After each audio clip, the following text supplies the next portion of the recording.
nini kwenye maandalizi yenu pia yanaendaje? Tunamshukuru Mwenyezi Mungu, leo tumefanya mazoezi yetu ya mwisho hapa uwanja wa Benjamin Mkapa, na tunao furaha kubwa, wageni wetu wameshawasili kwa maana Stade Malien pamoja na maafisa wote wa mchezo ambao wamefika hapa kwa ajili ya kusimamia mchezo. Mazoezi yetu ya mwisho yamekwenda vizuri na wachezaji wetu wote wapo katika hali nzuri, kila kitu kinakwenda sawasawa. Tunao majonzi makubwa, tuna wakosa Libanse Gege pamoja na Shomari Kapombe ambao wana kadi nyekundu ambazo walizipata katika mchezo uliopita dhidi ya Petro, lakini hakuna matatizo. Simba hii hata akosekane nani, Simba hii hata akosekane nani, hakuna pengo utaweza kuliona. Hii Simba yetu iko thabiti kweli kweli. Hii Simba yetu imekamilika kweli kweli.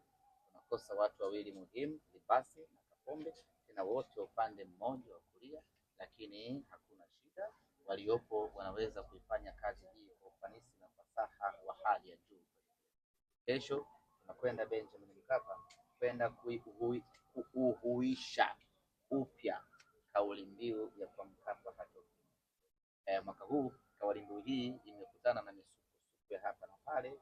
Mwaka huu kauli mbiu hii imeshindwa kufanya kazi, lakini kesho kwa mapenzi yake Mwenyezi Mungu tunakwenda kuipa uhai kwa Mkapa hatoki mtu, tunakwenda kuirejesha upya kwa Mkapa hatoki mtu, tunakwenda kupata alama 3 za kwanza katika uwanja Benjamin Mkapa, na hilo kwetu linawezekana mno kwa aina ya timu tuliyokuwa nayo. Sio kwa sababu Stade Malien tayari wamefuzu na hivyo hawana cha kupoteza, lakini kwa sababu Simba imeimarika sana hivi sasa. Simba imekuwa bora sana hivi sasa. Na Simba wachezaji wake wengi bora umeongezeka, plus wale ambao wamekuja dirisha dogo. Simba imekuwa mpya sana. Kesho tutakwenda kushuhudia boli bora, tutakwenda kushuhudia mpira wa maana kweli kweli, na wana Simba watafurahi. Na kimsingi tumeanza maandalizi ya Champions League msimu ujao. Kwa hiyo tunaanza kuiandika kwa Mkapa hatoki mtu kesho mpaka msimu unaokuja tukiwa hai. Semaji, moja ya vitu ambavyo pia kocha anaongea, anasema anashangaa kuona Simba wako chini yao, wakati wao walikuwa wakifanya Simba juu na pengine wao wakawa. Hii inawezekana imeshangaza timu nyingine Afrika?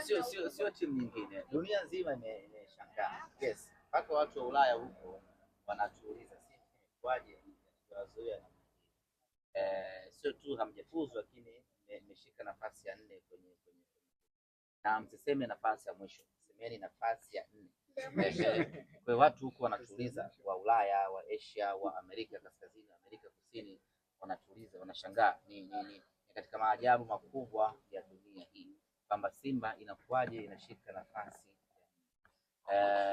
lakini ni kawaida kwenye mpira wa miguu. Ni kawaida, inatokea mwaka mmoja mambo yanakwenda arijojo kwa upande wetu. Sisi mwaka huu mambo hayakuwa mazuri kwa upande wetu, ziko sababu nyingi, lakini zote tumeshazifanyia kazi, na Simba sasa imekaa imara na tunaanza maandalizi msimu huu kuelekea msimu.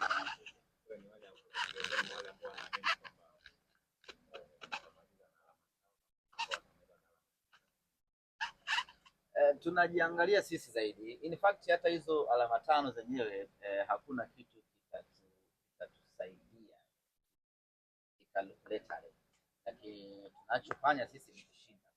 Hata kama tukishinda tutapata alama 1, sisi ni very fine, lakini tunachohitaji sisi ni kushinda, na insha Allah naamini tutashinda kwa aina ya timu tuliyokuwa nayo, maandalizi tuliyokuwa nayo. Ushindi utakwenda kupatikana na tukifikisha alama 5 itakuwa ni jambo bora. Ni jambo bora sio kwa sababu kuna wengine wana alama 5, ni jambo bora kwa sababu tumefikisha walau alama 5, lakini muhimu zaidi tumeshinda Benjamin Mkapa, our home ground. Na nataka kuweka heshima kwenye mechi. Nataka kuweka heshima kama ambavyo nimekwambia, kama kocha wa Stade Malien anashangaa kuiona Simba yuko chini yake, ndivyo dunia nzima inavyo. Kwa hiyo ukipoteza mchezo wa kesho, maana yake dunia inazidi kushangaa zaidi kwamba inakuwaje Simba mwaka huu. Kwa hiyo hatuko tayari kuendelea kuishangaza dunia, hatuko tayari kuendelea kuipa huzuni, kwa sababu Afrika inahuzunika kwa Simba kushindwa kufuzu tena robo finali, na hatua ya robo finali itadorora kwa namna moja ama nyingine, kwa sababu Simba Sports Club hayupo. Kwa hiyo hatuko tayari kuendelea kuisononesha Afrika, yaani kushindwa kushinda hata mchezo mmoja, hatuko tayari kwa hilo. Mtazamaji, mbali na kuwa ni Jumamosi, mechi saa 1 kamili usiku, tarehe 14, wako ambao ni siku maalum kwa ajili ya kusherehekea siku ya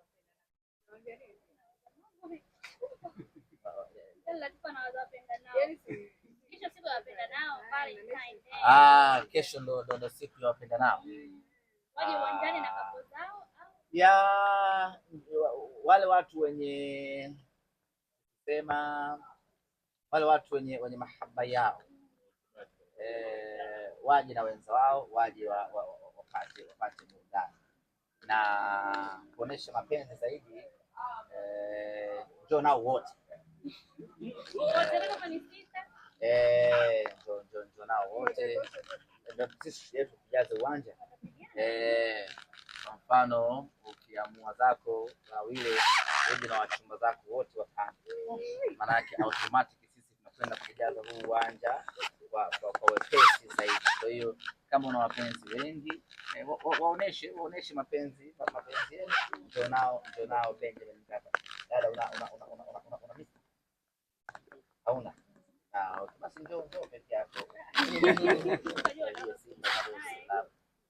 Lakini usisikie unyonge, kama utahitaji company amepia, niko hapa kwa ajili ya kusherehekea siku hiyo na kuisherehekea Simba Sports Club kufanya maajabu yake katika siku ya tarehe 10. Rangi ya jezi pengine upendekeze? Rangi yetu ni nyekundu, ndio ambayo tutavaa kesho uwanjani kwa wachezaji na majukwani kwa mashabiki, kwa sababu tuko nyumbani, kwa lazima tuvae jezi yetu nyekundu, jezi ya mauaji, jezi ya kumwaga damu. Kwenye mitandao ya kijamii sasa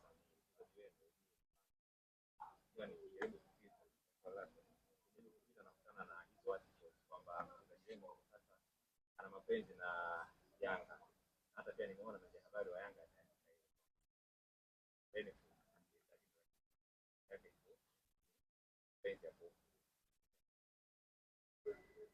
Hans Rafael ameandika pia, nimeona kwamba yeye ni nani mpaka kwamba mchezaji yule mapenzi na Yanga, na pia akakumbusha na kwamba muda utaongea usema hiyo hata pia kwa chama baada ya mchezaji kwanza na mapenzi na Yanga afanya naye mapenzi. Hapana, yeye ni kama timu anayo. Yaani Panzu ana mapenzi, wanafanya mapenzi. Hapana, naikubali. Kwa hiyo anemfanya mwenzie nani kwenye hayo mapenzi? Msemaji anaikubali kama anapenda, anaipenda. Panzu ana mapenzi na Yanga, Anaipenda. Anapenda kuitumikia. Panzu ana mapenzi na Yanga Kwa kuitumikia. maana yake wanafanya mapenzi. Na anemfanya mwenzie nani kwenye hayo mapenzi ya Panzu na Yanga?